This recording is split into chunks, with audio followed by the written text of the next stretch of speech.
The reality TV series Miami Ink. became huge when it launched in 2005 on the TLC cable network and later aired in 160 countries. Having tattoos no longer represented rebellion and radicalism as they once did, and instead, they apparently made everyone feel cool, uniquely different, and welcomed by the in crowd. The TV show made several tattoo artists popular as it attracted millions of viewers, and some spin-offs were created out of it. However, due to artistic differences between the producers and the artists, it was eventually cancelled, after which fans of the show wanted to know what happened to its cast. Miami Ink. was known to be the first reality TV series that focused on the world of tattoos. The show was aired on the TLC channel from 2005 to 2008.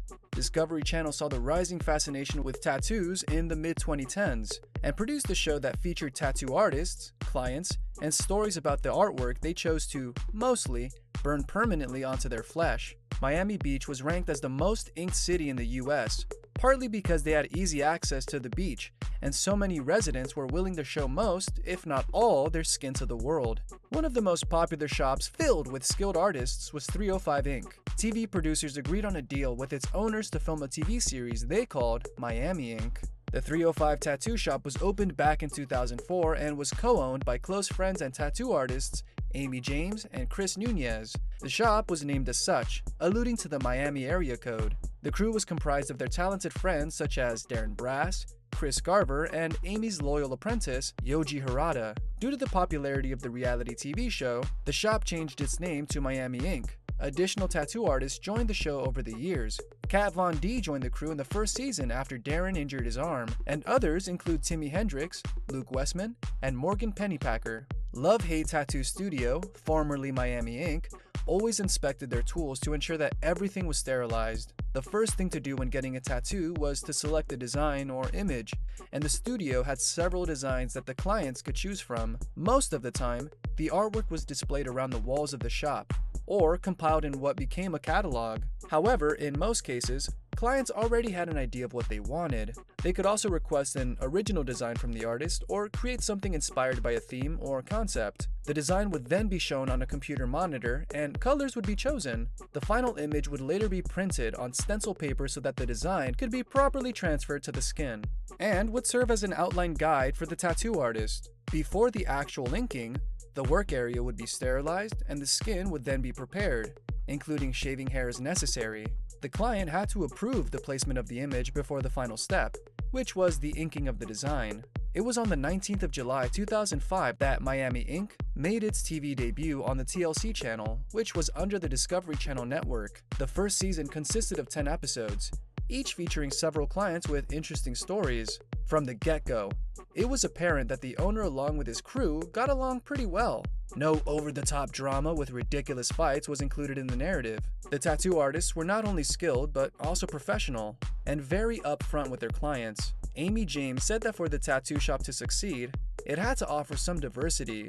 His crew comprised of talented artists with differing specialties, and this helped the business in providing more options to clients. His first client on opening day was champion surfer named Sonny Garcia, who wanted the Hawaiian Islands inked across his ribs to proudly show the world where he was from. There was also a girl skater who wanted to immortalize her dead brother on her flesh by having the words, "I don't ever want to feel like I did that day. Take me to the place I love. Take me all the way," from the Red Hot Chili Peppers song, Under the Bridge. The crew was somewhat surprised when an early male client requested that his arm be tattooed with the image of a notorious drag queen in Miami named Marvela. It turned out that she was actually his alter ego.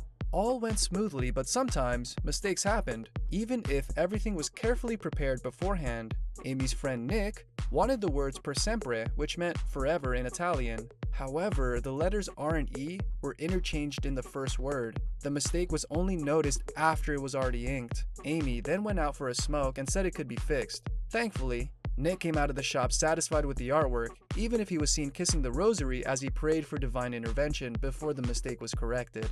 Fans wondered why Discovery Channel decided not to renew Miami Ink. after 6 seasons. As usual in such cases, there were conflicting reports and rumors about the reason behind it. The executive producers from Discovery said that the number of viewers wasn't high in the 6th season when compared to the previous ones, but they also said that the low turnout wasn't as low as compared to its previous seasons. It was somewhat suspicious that they never released exact figures to back up their claims. When Amy and Chris were asked about the cancellation of their reality TV show, they candidly said that it was their decision not to renew their contracts. Apparently, they weren't happy with how the show was being promoted and the way they were being treated.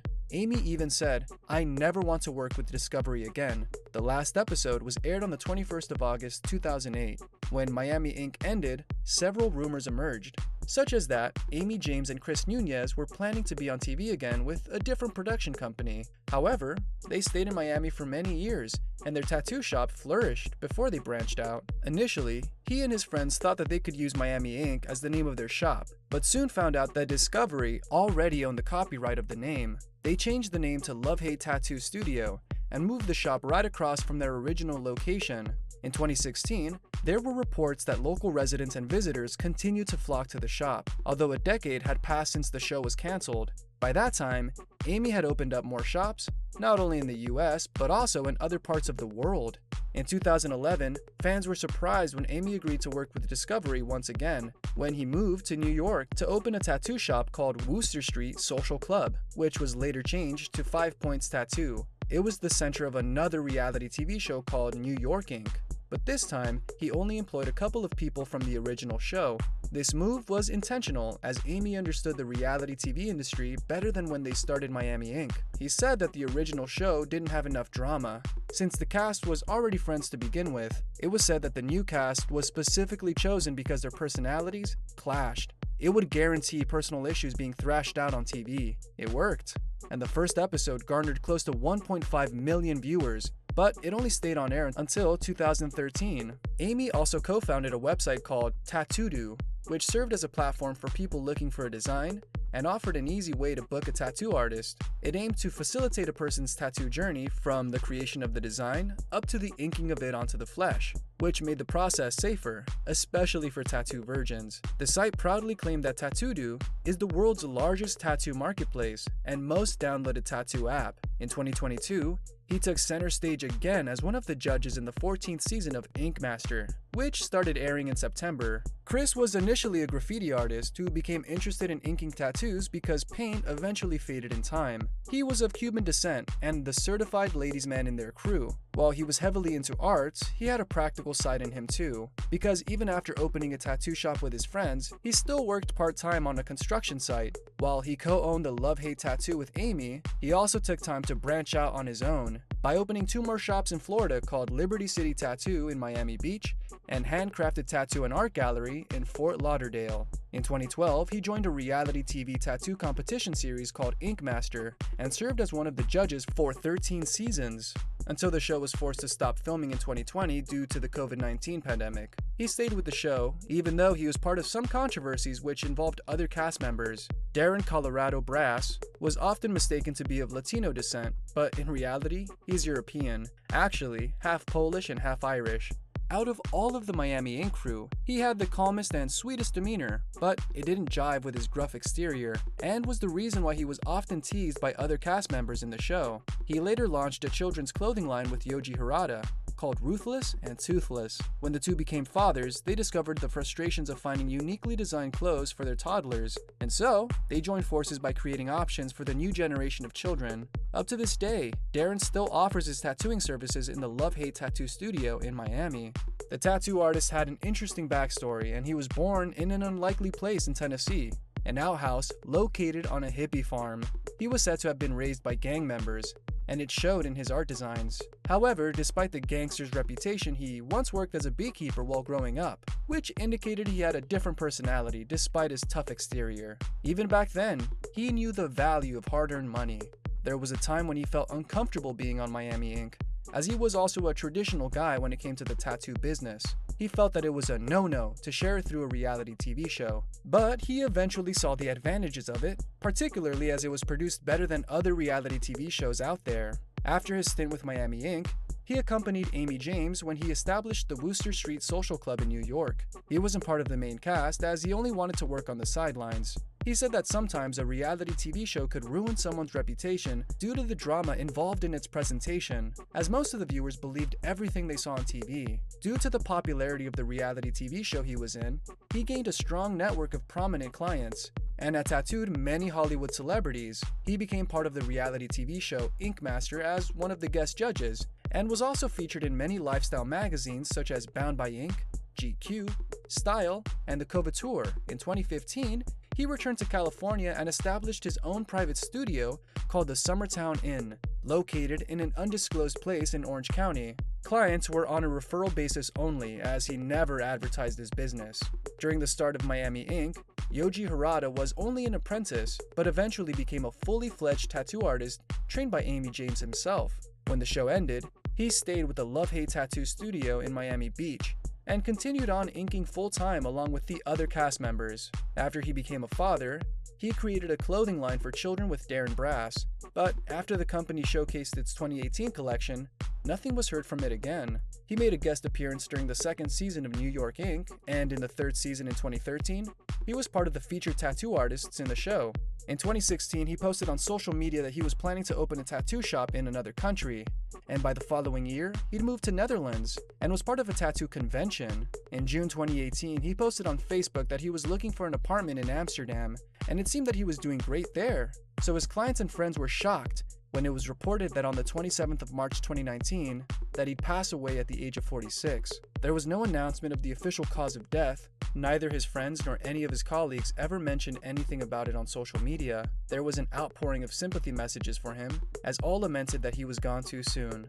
Reality TV fans were introduced to Kat Von D in the first season of Miami Ink. Darren Brass suffered an injury that prevented him from performing his duties, as she was hired as the temporary replacement. However, she captured the fascination of viewers and so stayed for another season, and the lady artist could have stayed longer, but she had a rift with Amy James that led to the termination of her services. She claimed later on that she left the show voluntarily. Due to her magnetic personality, TLC executive producers reached out and invited her to star in her own show called LA Ink. The spin-off series followed the day-to-day business dealings in her tattoo shop called High Voltage Tattoo, located in Los Angeles, California. It was canceled after 4 seasons, with Kat stating that it was because she chose not to renew her contract with them. Her career as a tattoo artist, TV personality, and entrepreneur skyrocketed after doing the reality show. But in 2021, Kat became a professional singer and released the studio album called Love Made Me Do It, along with an EP and 3 singles. In the not-so-distant past, no one could have predicted that having a permanent design on the body would be accepted by the public. While there were still a few closed-minded conservatives who felt tattoos were undignified and ignominious, they have become part of a person's self-expression. Generally, the stigma about it has gone, especially since it's been acknowledged as a form of artwork. Miami Ink not only helped to increase the demand for tattoo services, but paved the way for more tattoo-related reality TV shows. Thank you for spending some time with us. Make sure to like and subscribe so you never miss another video. We also handpicked these videos which we recommend you watch next. You can talk to us on all social medias or ask a question in the comments below. Thank you for being with us, and we'll see you back tomorrow.